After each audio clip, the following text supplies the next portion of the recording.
guys, welcome to another class. The title of this class, A Substandard Life Doesn't Improve with Time. So sorry, no can. A substandard life doesn't improve with time. I've finished talking about the Noble Eightfold Path. And this class, along with the next one, I will be talking about right practice. How to put the practice into practice. Okay, let's go for it. We'll start with a little quiz, not a story, a quiz. Imagine yourself to be single. Yeah, still not hooked up yet. And there you are, driving home late at night in your tiny car. Tiny because only one passenger seat, no more. Tiny car. You're driving home late and it's a stormy night. Rain and so forth. And then as you pass a bus stop, in all the rain, you notice 3 people standing there waiting for the bus at that time of the night. Yeah? The street lamp is bright enough for you to see who's there.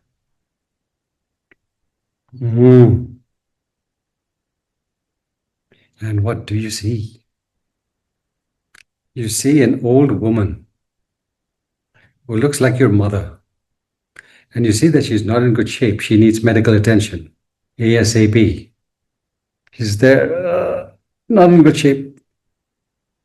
You also see an old friend, the guy who saved your life some years ago. He's there. And right next to him is this incredible being, your soulmate. The person you have been dreaming of, standing right there. 3 people. Now, in that weather condition, raining, night, chilly, yeah, and the fact that you have just one passenger seat, what would you do? Would you stop and give them, even one of them, a lift? Maybe you would. Yes, quite sure you would. So suppose you did give one of these beings a lift. Who would it be? Would it be the old lady who needed your help? Needed help? Someone who reminded you of your mother?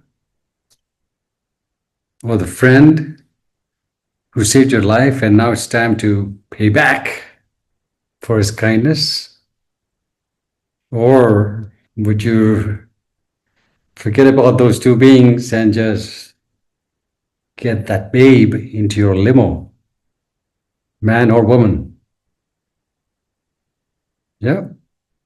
Who would you pick? What would happen? What would you do?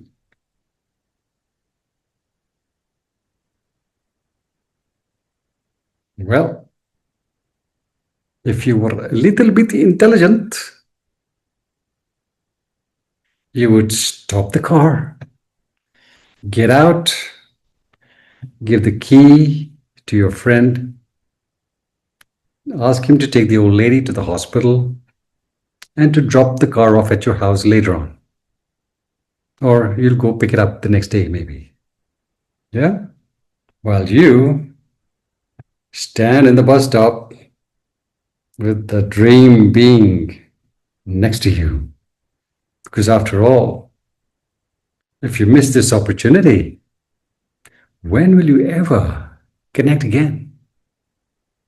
Yeah? That's what you would do with a little bit intelligence. The moral of the story, Stepping out of a substandard life is not easy. The complacent zone is just too powerful. The malignant inertia is just too amazing.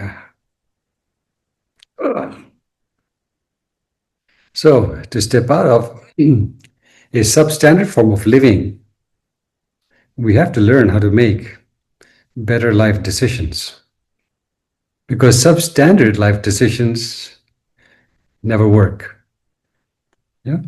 So, right practice basically instills us with the clarity for making the right life decisions. Okay, decisions that lead to a beautiful harvest and not to a painful one. Okay, all right. First question coming up. To base our happiness and well being on worldly success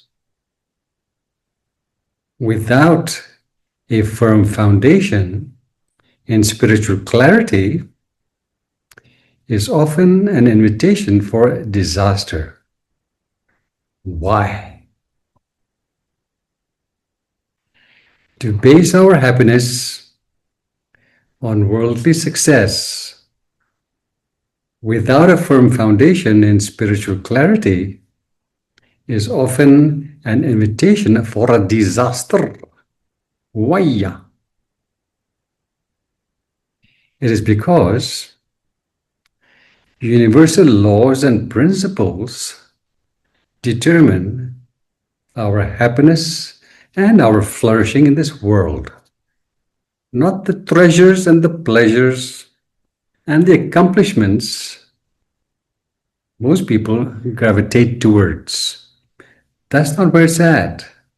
It's universal laws and principles that determine how well we live or how miserably.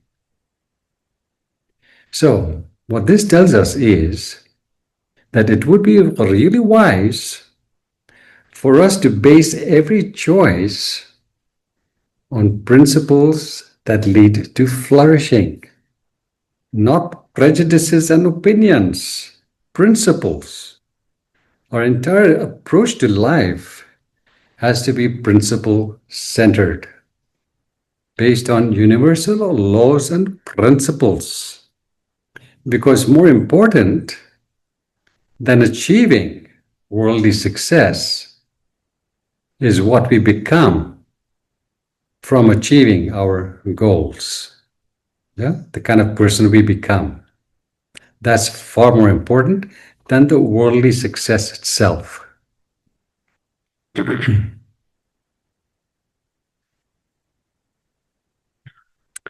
Just as master seamen, those guys who live on the high seas, yeah, just as master seamen have the skill set to navigate the oceans in all weather conditions so that they reach their destination safely and soundly.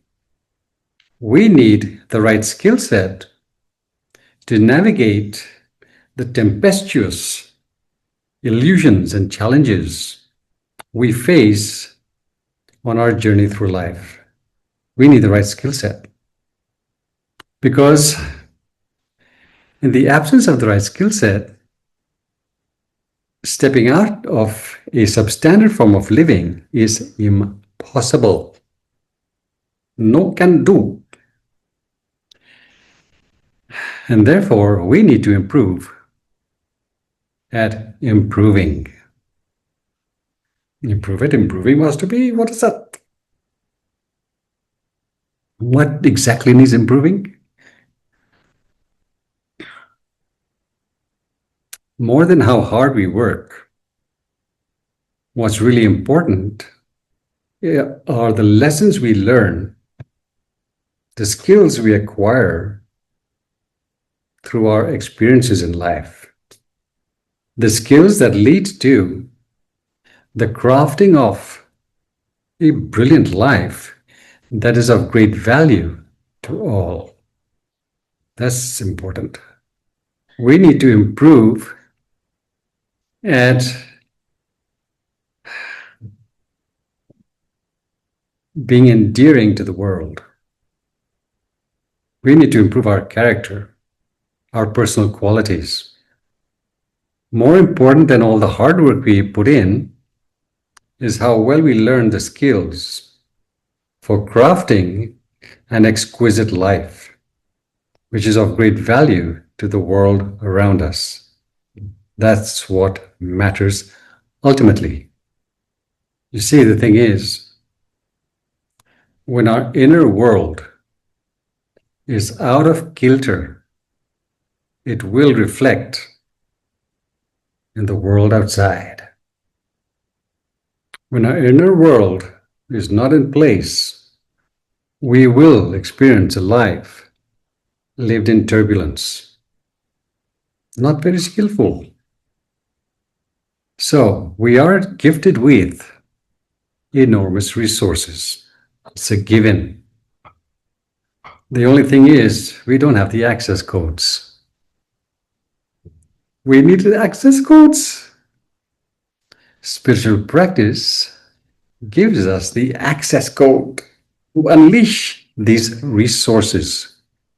Because spiritual study and practice basically is the study and practice of invisible laws and principles or invisible forces that fuel our growth and well-being. You got that? Once again, I need to repeat myself because it doesn't register easily. We're all gifted with enormous resources. The only thing is, we somehow did not get the manual on how to use the resources correctly. We need a manual. We need the how to do it yourself. DIY, do it yourself, yeah. We need the access codes to these resources. Spiritual practice gives us those access codes because we are basically working with forces, invisible forces that fuel our growth and progress in this world. Right? Okay. What invisible forces are these? Universal forces? What are these invisible universal forces? Well, the thing is, although there are many invisible forces, there are also quite a number that are very visible. But these invisible, visible forces are visible only to the wise. To the unwise, even though they're right in front of their eyes, they cannot see them. Cannot see them. So please tell, what are these invisible, visible forces? Yep, right in front of our eyes, but we're not seeing it. We choose not to see it. Why? Because, as I said in the last class, we prefer to believe in what is untrue and refuse to believe in what is. That's the tragedy of the human race. Come along, wakey wakey. The invisible, visible reality right in front of us is the imperative need for personal refinement. It's right there. We see that people who are refined are a lot happier than people who are unrefined. And yet, we're not interested to invest time, energy, and attention in this direction. Isn't that crazy? The 10 perfections: generosity, virtue, renunciation, energy, wisdom, All those realities, these are forces, very visible and yet invisible. The importance of generosity is very visible, and yet people choose to remain stingy, greedy, grasping. The importance of being virtuous is very visible, and yet it is invisible for those beings who have sold their soul to the devil, scamming and harming and so on. Yeah, these are forces that are in and around us.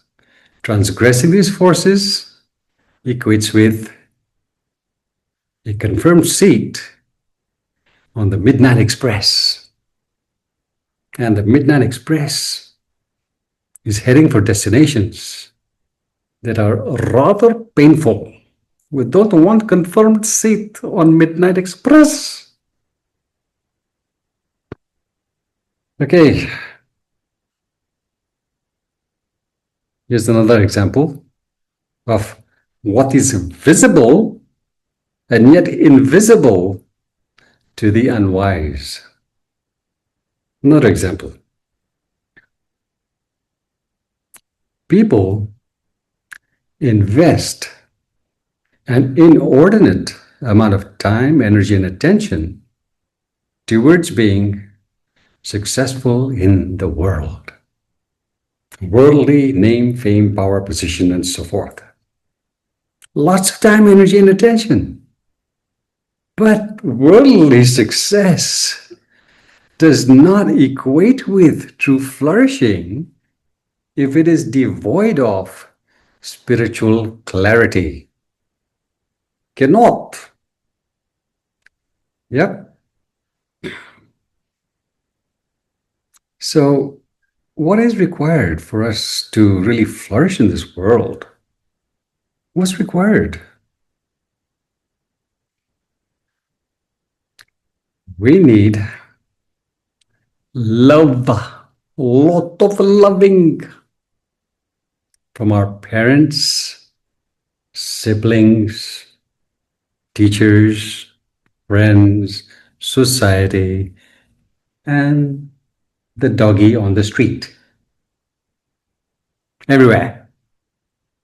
We need to be nurtured with lots of love and cherishing. That is fundamental for our well-being and our flourishing. Fundamental. When we neglect the importance of being loved by the world around us, it leads to enormously painful consequences. Why? Because in the absence of love and cherishing, when we're growing up, if it's not there, we're in a dysfunctional family, it leads to us undervaluing ourselves. We're not worthy enough. We're not good enough. Yeah? What happens then? Well, we grow up quite bitter. We grow up depressed. We grow up resentful.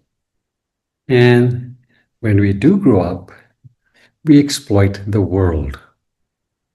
We harm other beings. Why? We were not cared for. Why should we care? Yeah?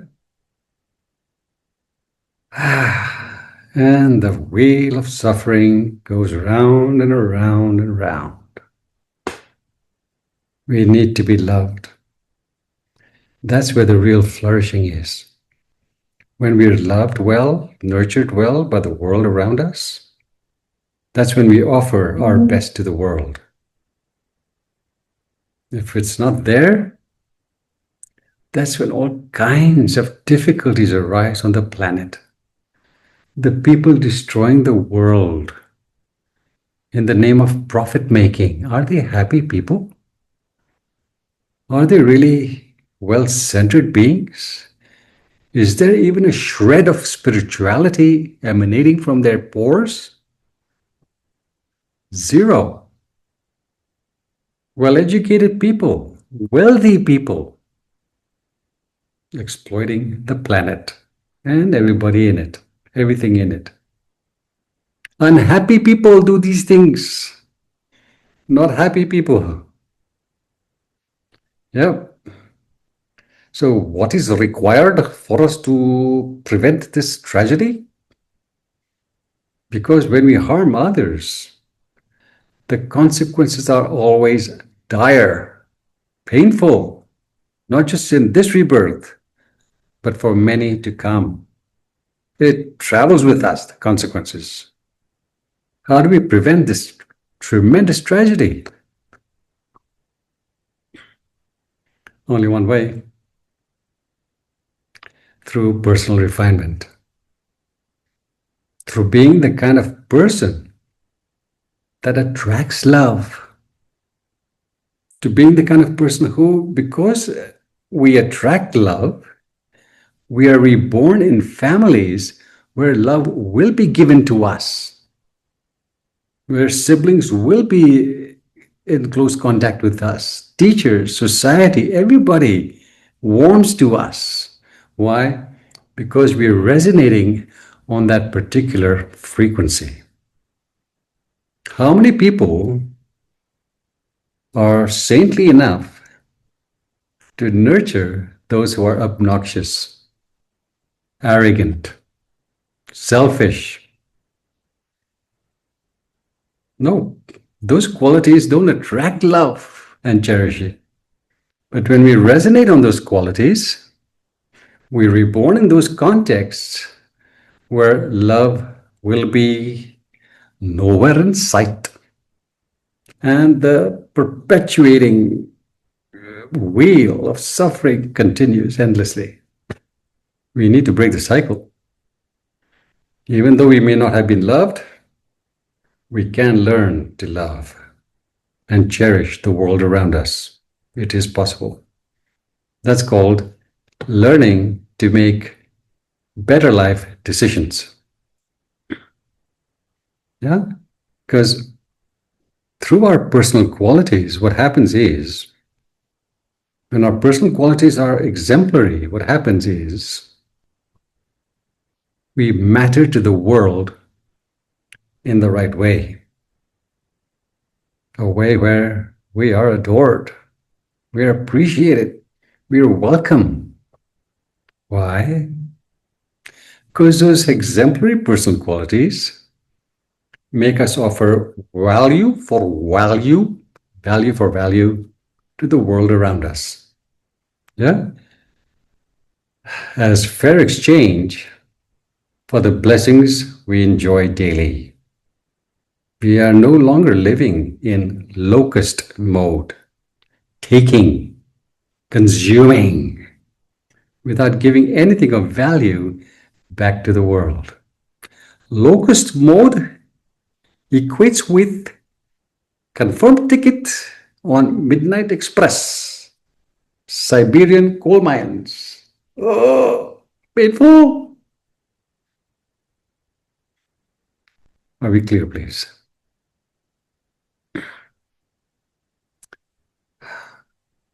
Tell me. Kings and emperors and queens and princesses and all royalty and all people, wealth and power around the world. Why do they, generally speaking, why do they consult with saints? Yeah? Seek their advice or their blessings. These are guys in power, big power, kings and emperors. And yet, they seek out those saints, those wise beings, and ask for some advice or ask for some blessings. Look, my child, she is dying. Please, can you bless her and help her? Yeah. Why? Because they have sufficient wisdom to acknowledge the fact that spiritual power far exceeds worldly power. Here's an emperor. He has an incredibly extensive empire, but no real spiritual power to heal his child or to heal his mind that is not at peace with the world. No power there. So, personal refinement gives us that power when we are in tune with universal laws and principles. We are harnessing those invisible forces that fuel our spiritual growth and well-being. You got that? Okay. Now,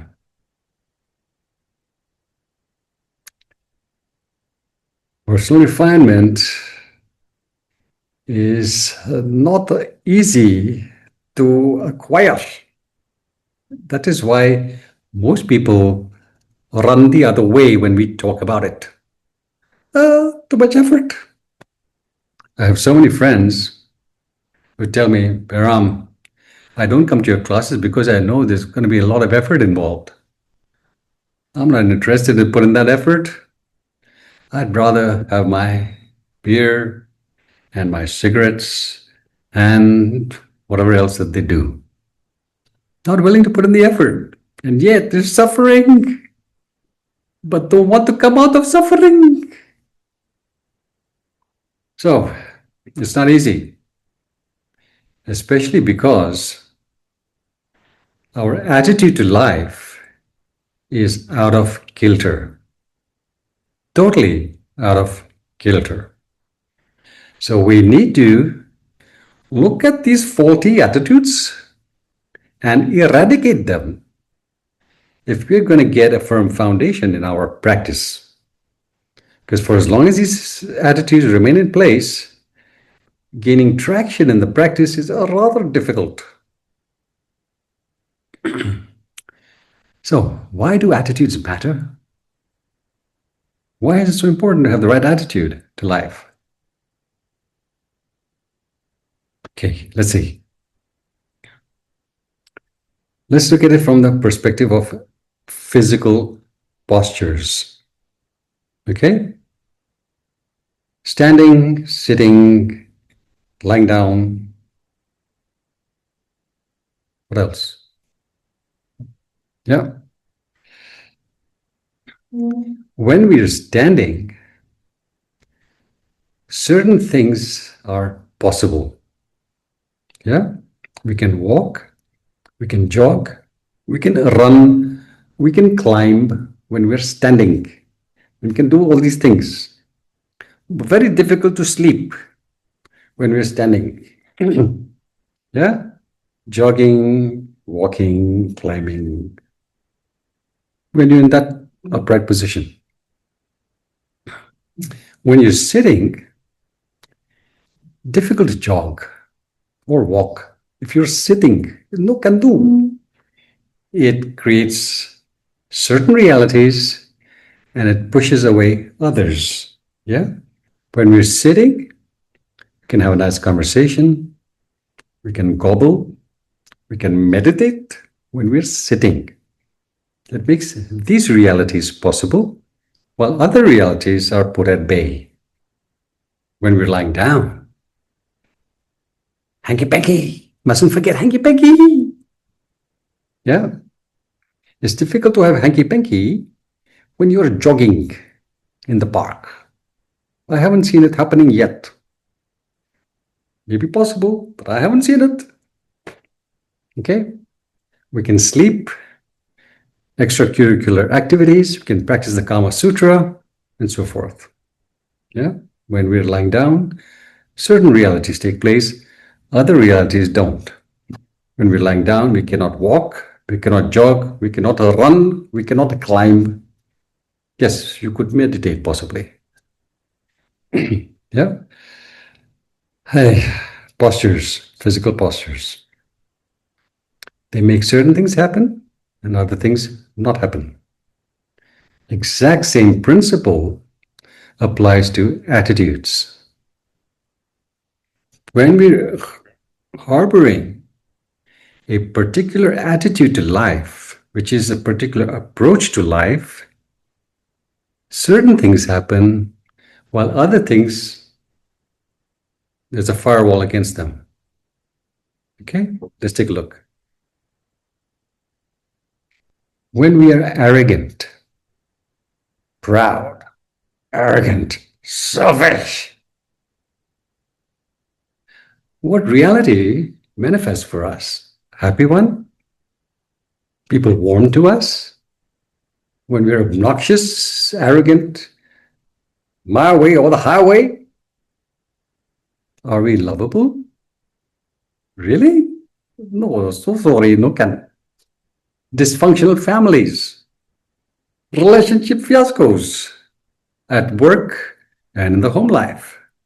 When we're arrogant, proud, selfish, greedy, it leads to a reality that is painful.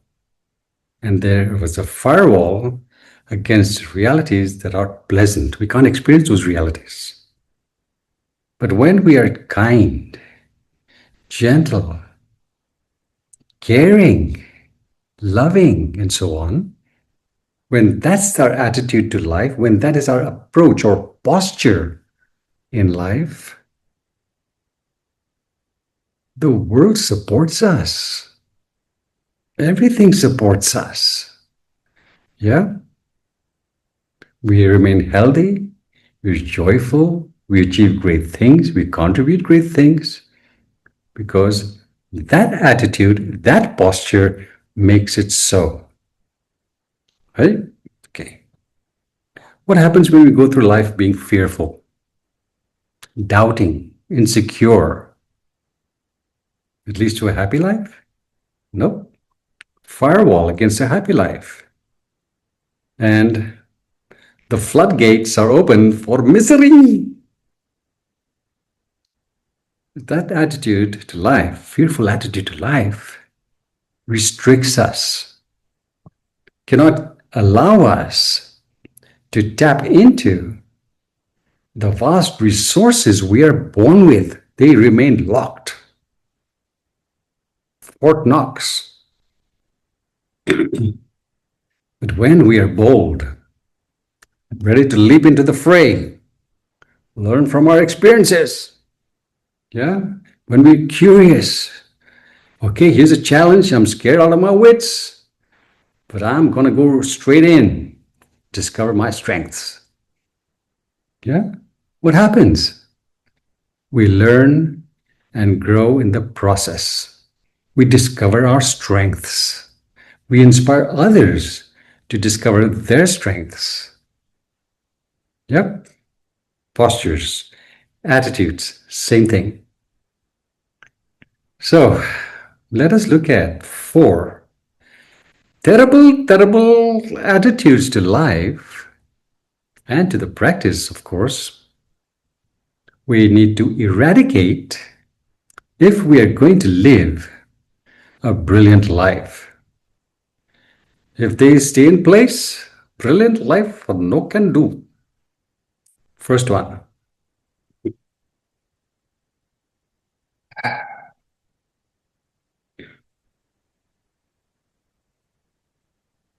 To believe that the study and practice of the Dhamma is not important. If that's your attitude, if that's your belief system, if that's your posture towards life, what's going to happen for you? To believe that personal refinement through the study and practice of the Dhamma is not important. That remembering the teachings, that practicing the teachings is not important. What kind of life are you aiming at with this belief system, with this attitude firmly in place? Basically, what you're saying to yourself subconsciously is that you prefer your suffering than to find ways out of it.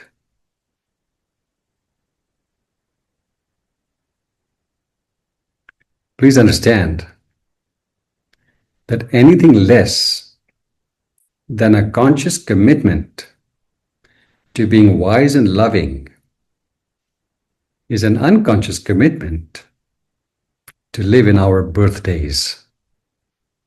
Living in the birthdays is not pleasant. It's the swamp.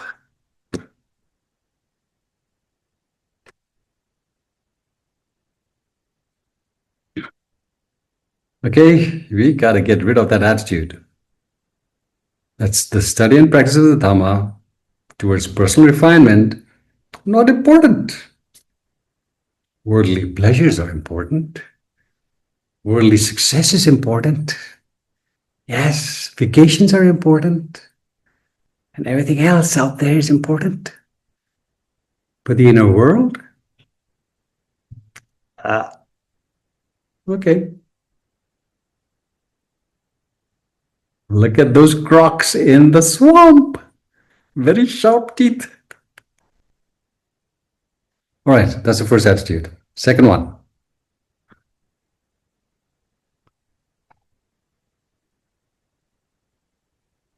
When we learn something new from our teacher,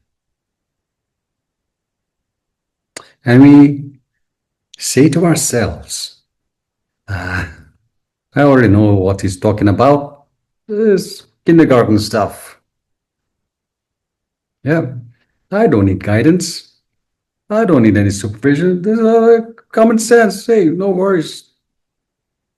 What are we actually saying to ourselves? What are we actually doing? With this attitude in place where we believe we know it all.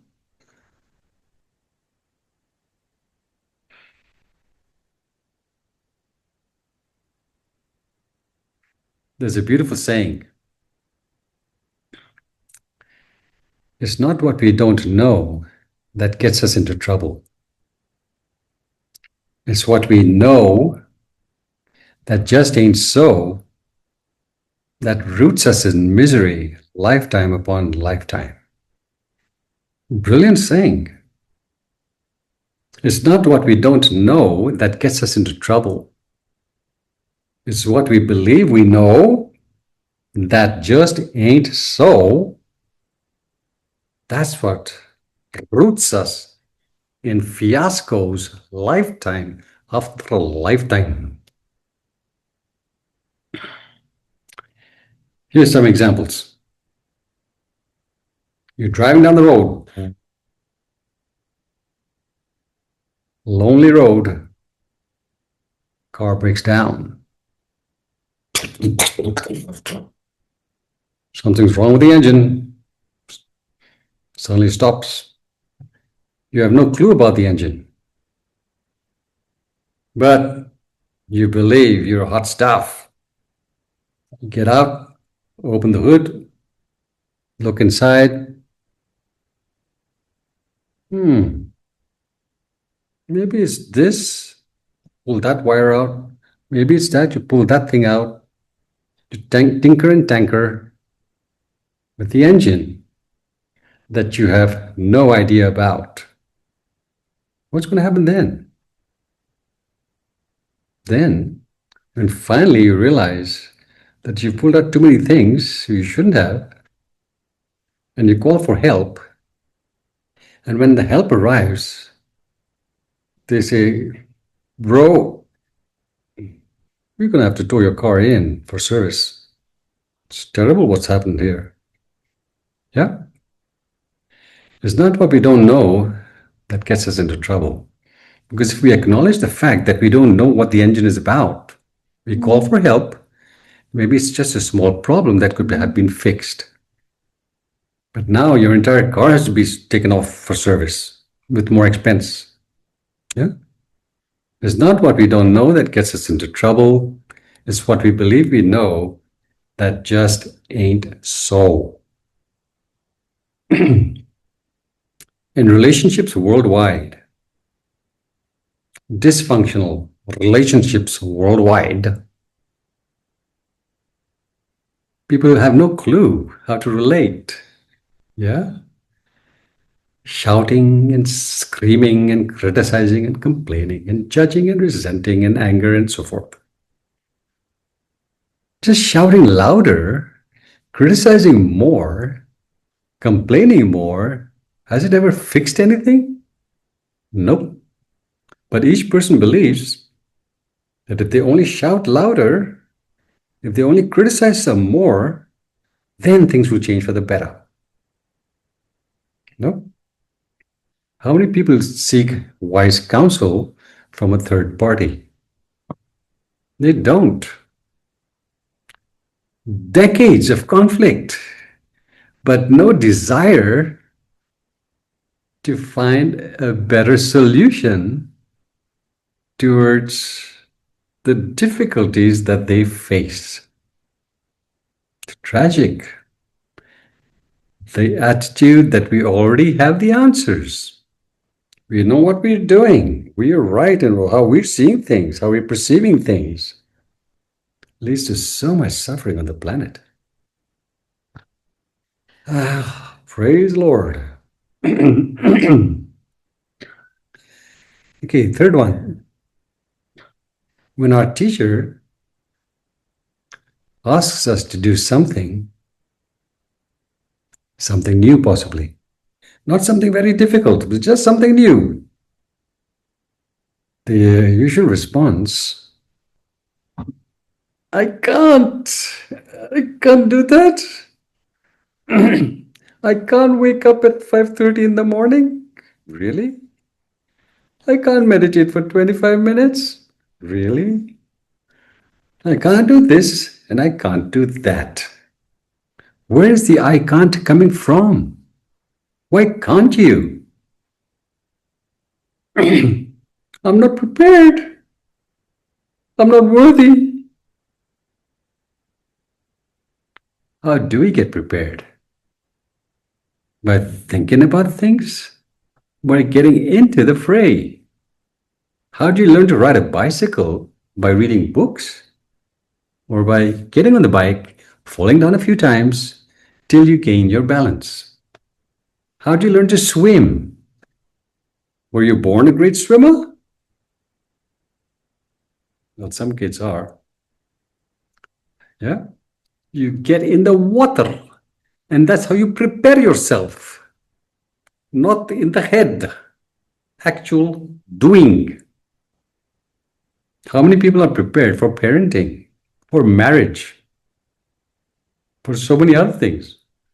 But getting in there, we somehow, hopefully, learn the ropes.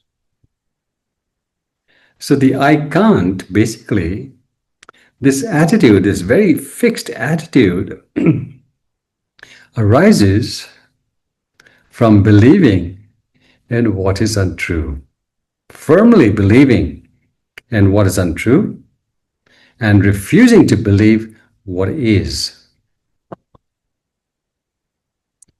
Wasted life. The thing is,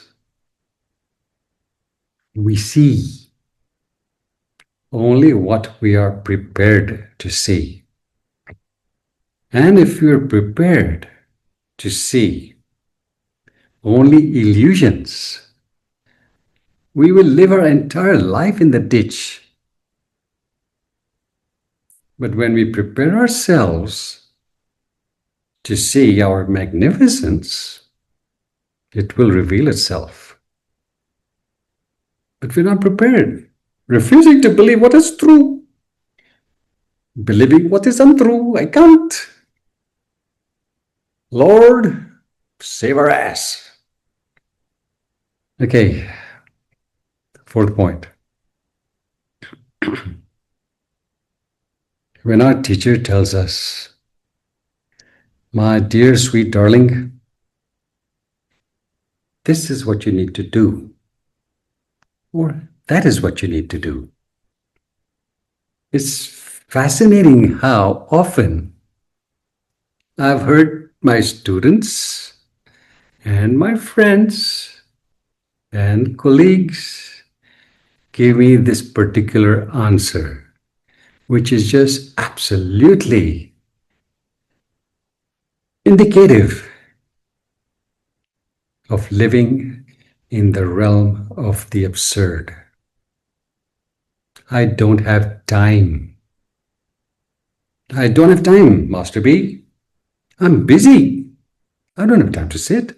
I don't have time to watch that video. I don't have time to read the book. I don't have time to do this or that. So, my sweet darling, you have the time to suffer. You have the time to acquire all those illnesses that have taken root in your body, but you have no time to be free of all these ailments. Which drug are you on, sweetheart? Are you understanding? Don't have the time for what really matters? Oof. Crazy. All these beings suffering immensely, and yet when I point them to something that will aid them to be free from their suffering, they don't have the time. The delusions that rule the world. Phenomenal. Phenomenal. Okay, these are mental postures. Mental postures, like we have physical postures. If these mental postures that are out of kilter are not corrected, our entire life will be wasted on non-essentials. And then when we pop, the next rebirth will pretty much be a repetition of this one. Struggling and fearing and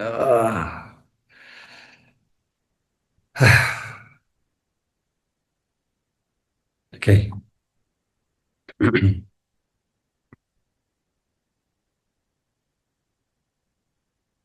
Everything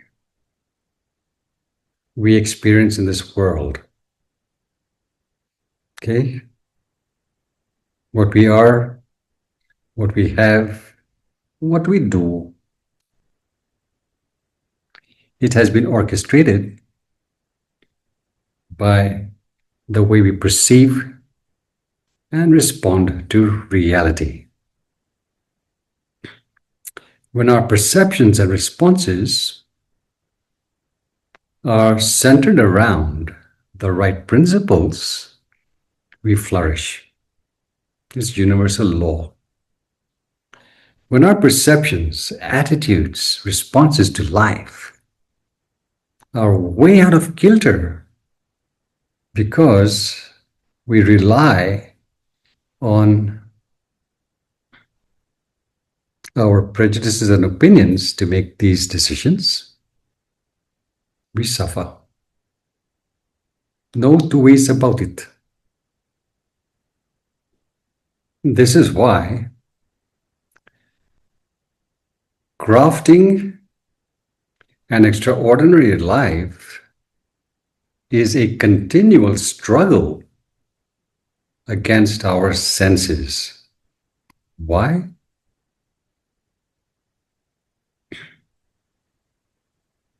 Because our senses are constantly deceiving us. Why? Because we rely exclusively on our intellect and our emotions for the choices that we make. Intuition, nowhere on the radar. Senses deceive us because we're going through life processing the world with our intellect and emotions. There is no spiritual clarity. None. Okay? Once again, the kind of person we have become the realities we are drawn to, the realities we experience, all these realities have been orchestrated by us. Not the neighbor, not the parents, not somebody else. No, us. Orchestrated by us.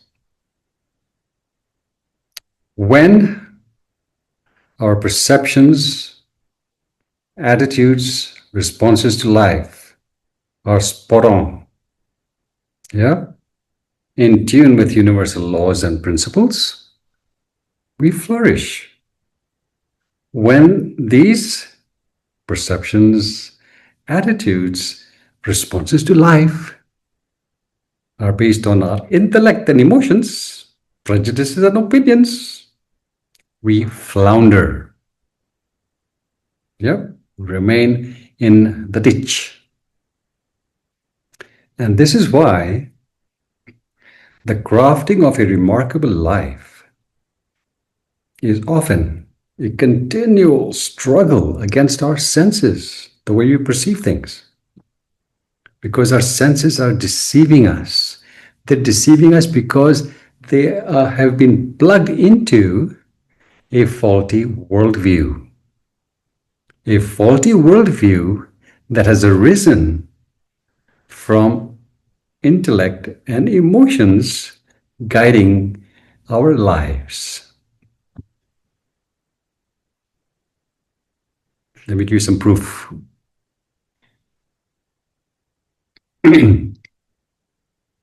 How do most people measure their worth? How do most people measure their worth? Oh, must be I'm not good enough. Why aren't you good enough, sweetheart? Oh, this, that. Really? So how about your divinity? It is nowhere in the picture? No. Most people measure their worth on the basis of their outer accomplishments or lack of. They do not measure their worth on the basis of the divinity that flows through them, the divinity that is them. Nope, not on the picture, not in the picture. Yeah.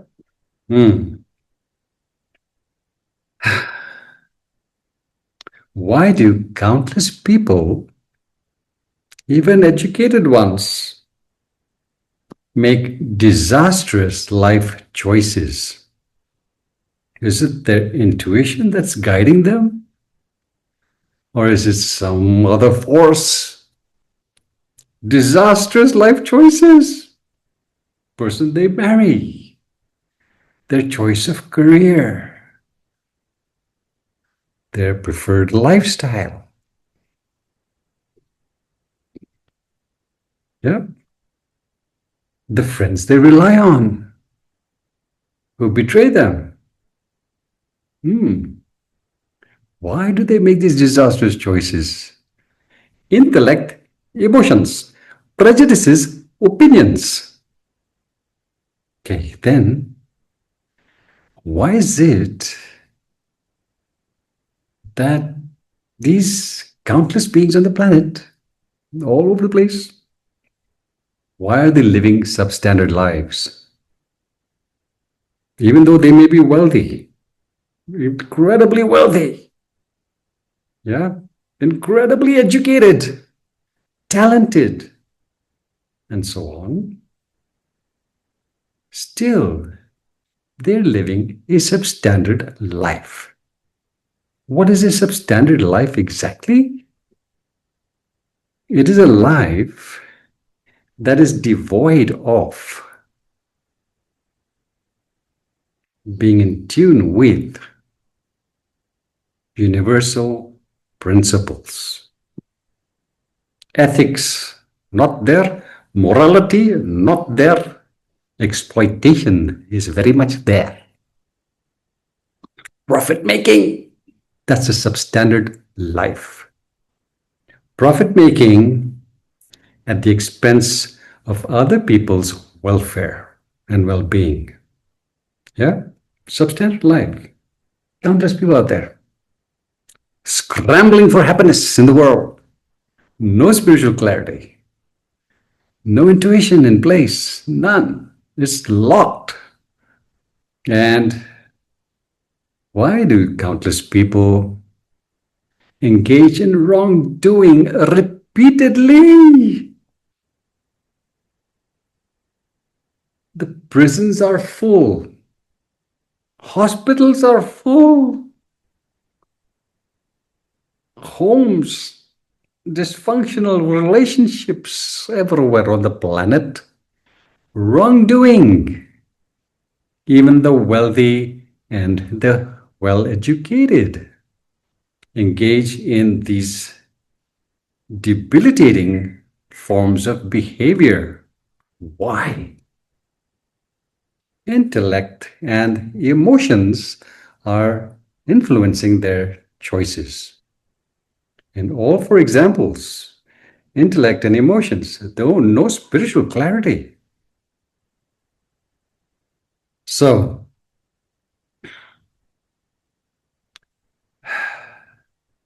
a substandard life does not get better with time. It always requires an all-out, full-blown commitment towards being spiritually awake. In the absence of spiritual clarity, intellect and emotions rule the roost. And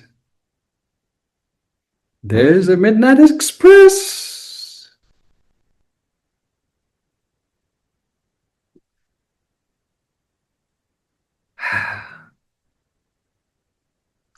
Every moment of every day, we are creating our experiences. We are creating our reality. And for us to experience a spectacular reality instead of a diminished one, we need to be resonating on its wavelength. If we're not resonating on the spectacular frequency, spectacular reality no can do. We have to be rooted in personal refinement for a spectacular life to be experienced by us. A substandard life is not on the frequency, not on the wavelength for experiencing all the best in the world. No can. Universal laws will not allow it. We have to approach this world from a principle-centered perspective. Yeah? Everything has to be principle-centered, correctly value-based. Because principles are universal principles, are deep, fundamental truths that make up the entire fabric of life. When we are in alignment with these principles, we flourish. When we transgress them, here's your boarding pass on the Midnight Express. That's where you're headed.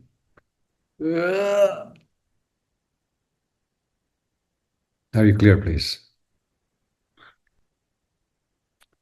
Here's an example of the destination that the Midnight Express leads to. Yeah? Tragic destination.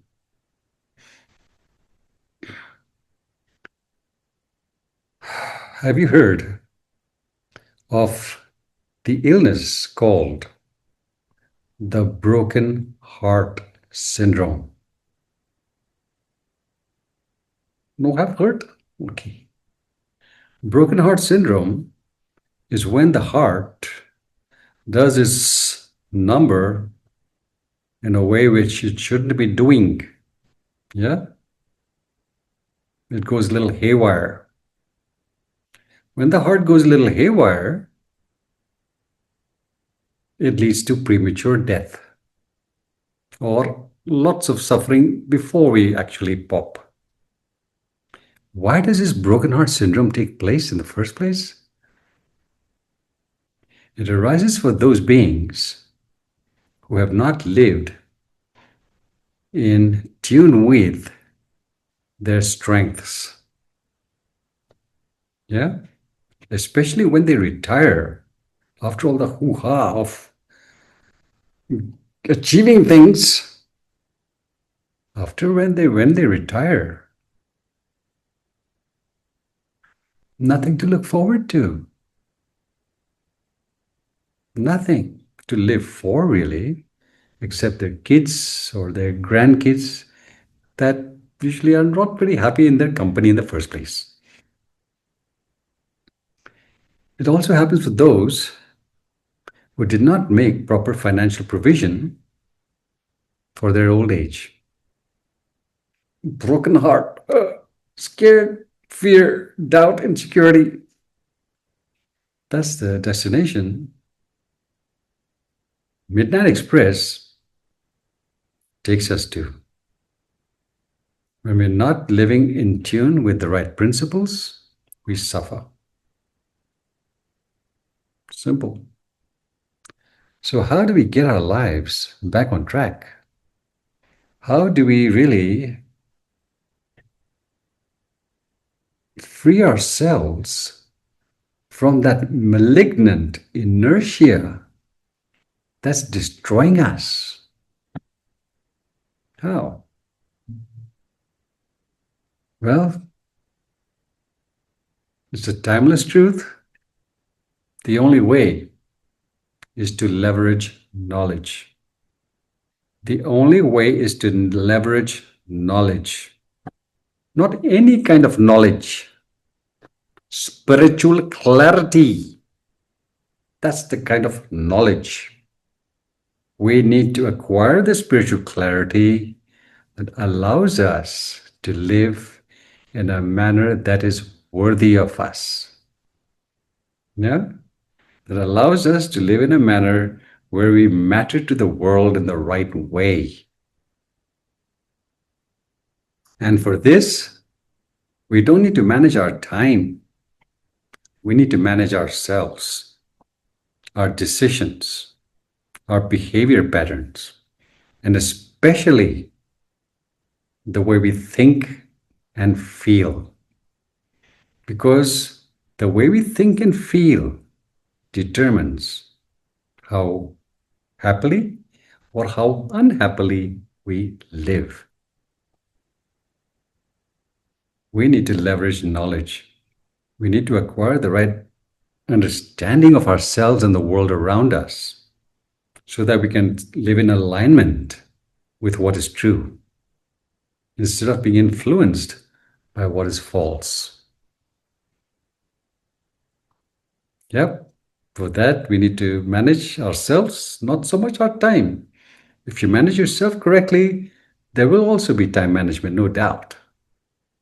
But it's not just time management, it's life management.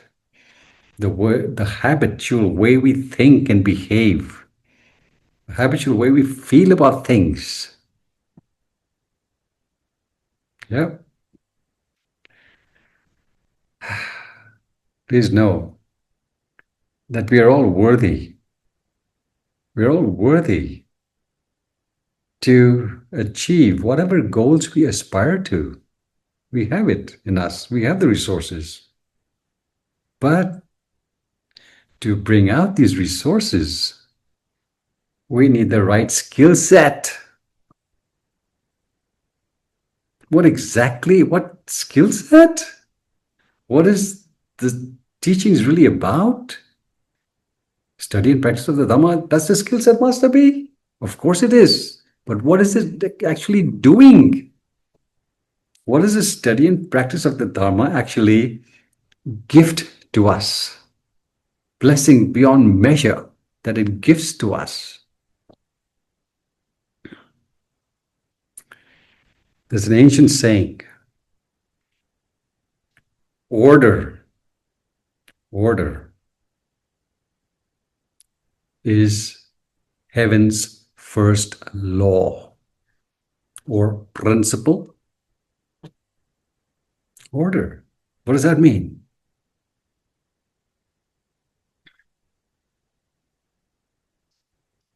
Getting things in order, getting our life in order, yeah, is the great secret, the timeless secret for all forms of progress in this world. Timeless secret.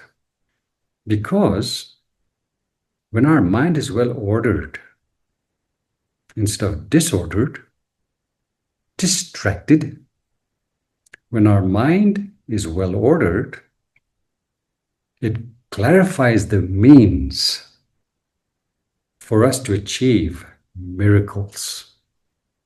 Order is the first law of heaven. Are you understanding? Through spiritual practice, we learn to order our thinking, our feelings, our speech, our behavior correctly to match universal laws and principles. That's what we talked about, the Noble Eightfold Path. Right understanding, order your mind correctly. Right thinking, right speech, right action. Order. Here's an example of what I'm saying. We have learned to fly through the skies for quite a few decades now. Yeah? How did that become possible? Only when those few individuals were able to order their thinking and their feelings and their behavior in such a unique manner to make flight possible. Yeah. We had the resources before, but we were not utilizing them.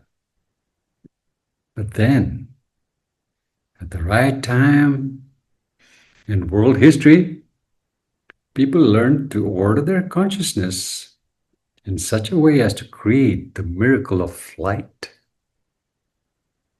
The same is true with everything else around us. Electricity has been around for decades, since the inception of the world. But only recently, we learned to harness it for our benefit.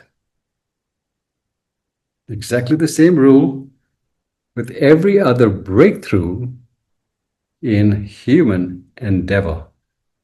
Art, science, music, business, technology, medicine, all these breakthroughs are nothing other than the ordering of the mind in a particular way to create spectacular outcomes. Yep. Order is heaven's first law. The reason we practice the Dhamma, order this unruly mind that is fearful and doubting and insecure and greedy and resentful. An untrained mind is our worst enemy. Worst, the enemy within. If my friend that I spoke of in the other class, who died prematurely because his friend betrayed him and scammed him of his life savings pretty much, if he had learned to order his thoughts and emotions correctly, he would still be alive today. He was not able to order his thinking and feelings correctly, led to broken heart syndrome. So, we're coming to an end. Stay tuned.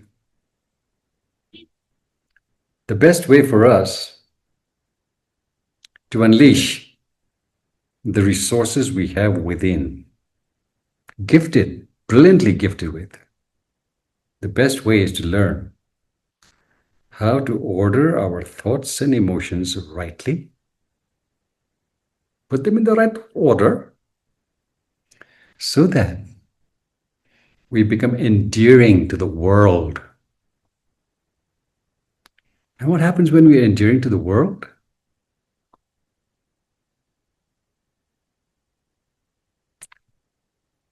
Miracles come cascading into our lives.